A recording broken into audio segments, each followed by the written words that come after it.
What does it take to rob the most visited museum on Earth? 4 men, a truck, a ladder, a few power tools, and 6 to 7 minutes.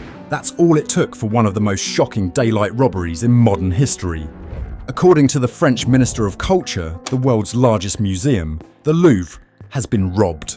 Priceless jewels, centuries old, stolen right under the noses of visitors and guards. The sheer boldness of it all has left France stunned. The question is, how did the thieves manage to pull off something like this in broad daylight, especially inside one of the most secure buildings on the planet? The Louvre opens every morning at 9. It's not just a museum, it's a fortress of art and history.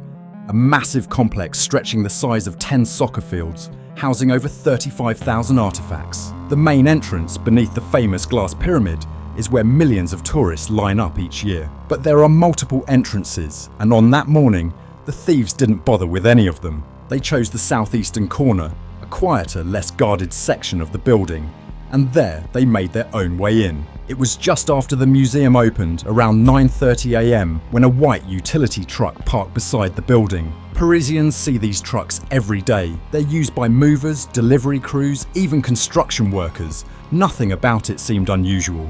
But this one was different. Inside were 4 masked men wearing gloves, helmets, and bright yellow safety vests, the kind city workers wear on any given morning.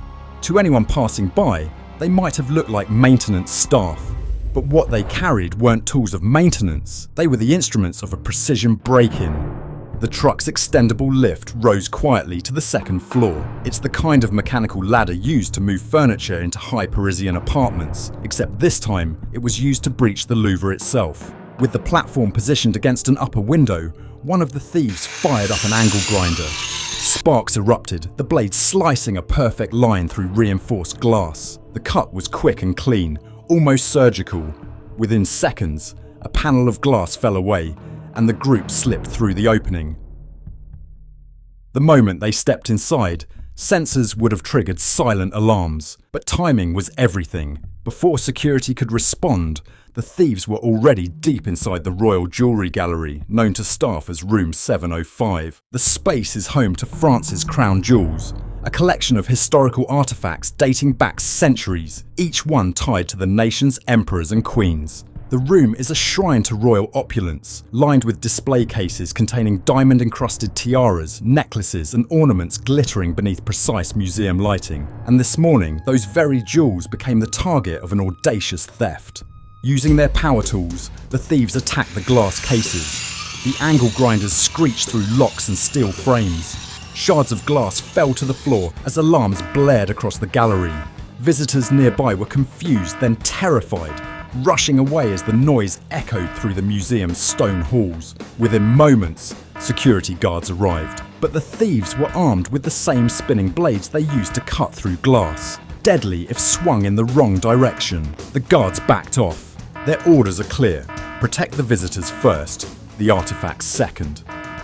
The entire operation lasted less than 7 minutes. By the time backup security and police were notified, the thieves had already vanished.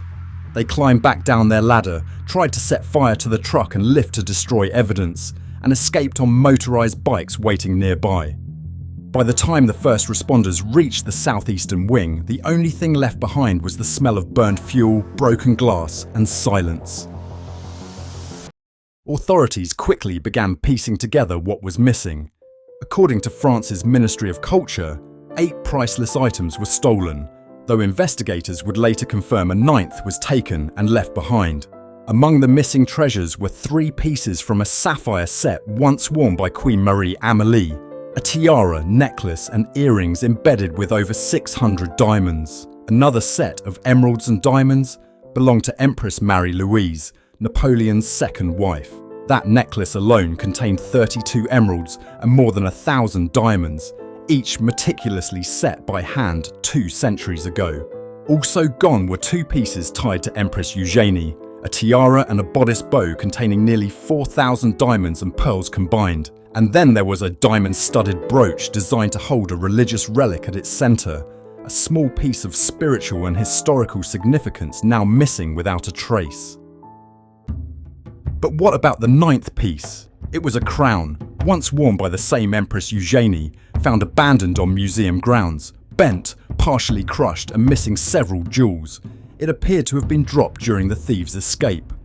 The combined worth of the stolen collection can't truly be measured. These are not ordinary jewels. They are symbols of French monarchy, crafted by hand for queens and empresses who once ruled the nation. Their monetary value is estimated at around $120 million, but their historical and cultural value is considered irreplaceable. As investigators swept the scene, they found a single yellow vest, possibly left behind by one of the thieves.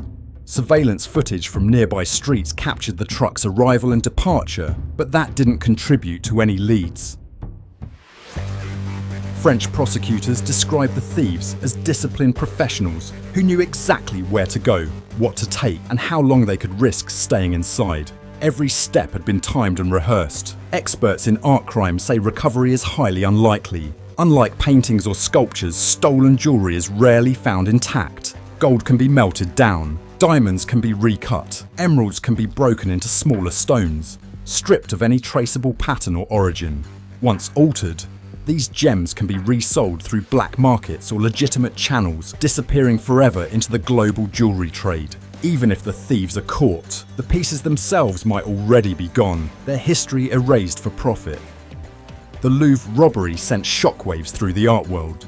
If such an institution, with one of the most advanced security systems in the world, could be breached so easily, what hope do smaller museums have? Across Europe, directors began tightening protocols, reviewing security footage, and reinforcing glass cases. Some even moved valuable artifacts into vaults until further notice. The incident was described by one curator as a slap in the face to museums everywhere. For years, the Louvre had been considered untouchable. Now, it was a symbol of vulnerability. 5 new suspects have been arrested in connection with the Louvre jewel heist. According to the Paris prosecutor, at least one of them is believed to have been present at the museum during the robbery itself. These arrests follow the detention of 2 other men, one caught at Charles de Gaulle Airport while attempting to fly to Algeria, and another in the Seine-Saint-Denis suburb. Both have partially admitted involvement in the daring raid that took place inside the museum's iconic Galerie d'Apollon. Investigators tracked down the new suspects using evidence left behind at the scene, traces found on equipment the robbers abandoned as they escaped on scooters through the streets of Paris. So far, the Paris prosecutor confirms no sign of the stolen jewels. In 7 minutes, centuries of royal legacy vanished. They were in and out before you even finished watching this video. The brazen crown jewel heist at the Louvre will likely go down as one of the most audacious crimes of the decade.